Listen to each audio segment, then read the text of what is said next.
The European Union continued to go through a meltdown over financial corruption as the European Parliament expels its vice president, and we find out more about the person behind the scandal.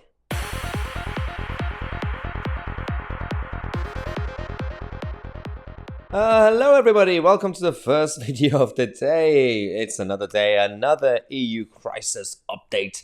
We've got a couple of videos actually on this topic for you guys throughout the day. We'll come to you guys every half an hour. So we've already talked about, over the last couple of days, about the vice president, one of the vice presidents of the European Parliament, Eva.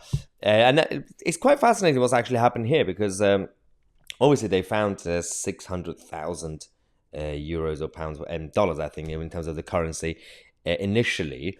We have more updates in terms of what they found. A number of other people who have been, forced to resign or arrested and everything else. But the European Parliament decided to take charge for once and do a bit of a vote to expel the vice president. They did the vote, and it's quite interesting because 628 people did vote at MEPs in this fake parliament.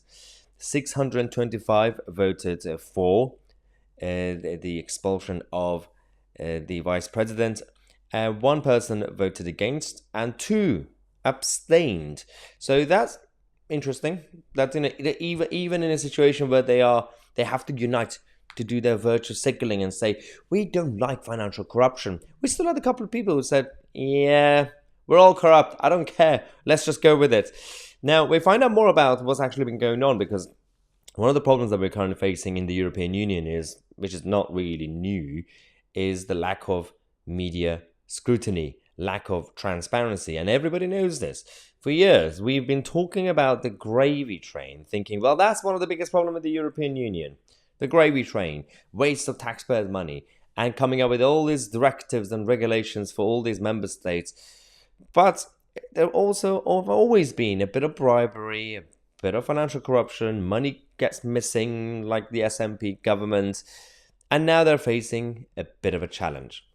Now the European Parliament have been forced to suspend any current work that they have, any project, with Qatar and the Qatari government.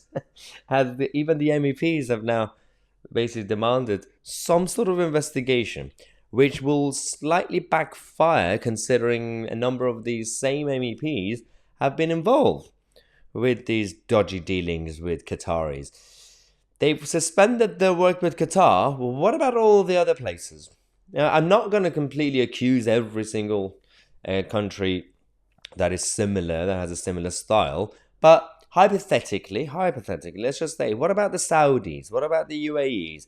What about all the others? Are there going to be any investigation into current dealings and current relationship between the European Union and these sort of places that we know they have corruption, we know they are authoritarian, and there has already been precedent that's been set? That's the only thing I care about right now in regards to any potential investigation. Well, we find out more about the person behind this scandal. She had her rise and fall, and she was also part of a power couple.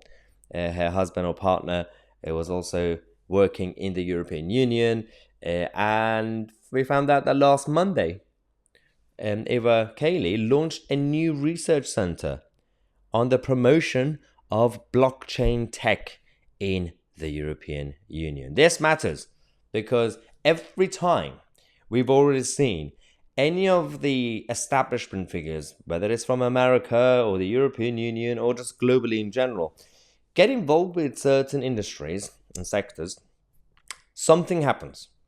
And we recently had a lot of scandals in terms of people behind the NFTs or blockchains and a lot of other using cryptocurrencies to do their own corruptions and money laundering. And these were not rogue criminals, just individuals. These were establishment people, people with links to governments, people with links to big corporations, the same people who have been backing the central banks going after cryptocurrencies, saying cryptocurrencies are bad, very bad.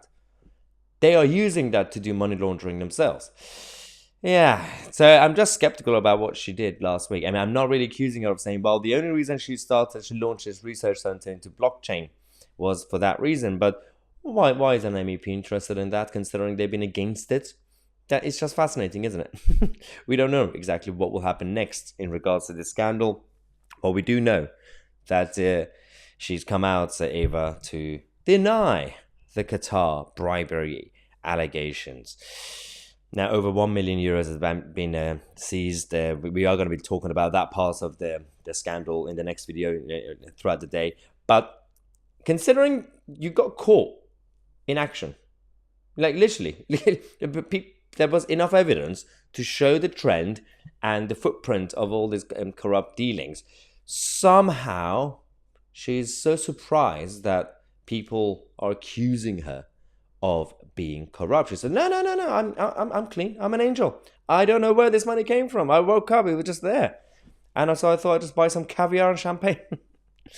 Paraphrasing the situation, of course. But we'll find out more about this scandal. We have a number of video updates for you guys there. We have The Guardian attacking the British Army, as usual, or insulting the British Army. And we also have the update, the latest update on the European Union scandal, which we'll continue to discuss throughout the evening. And of course, the privileged middle-class civil servants are going on strike despite being on £50,000 salaries.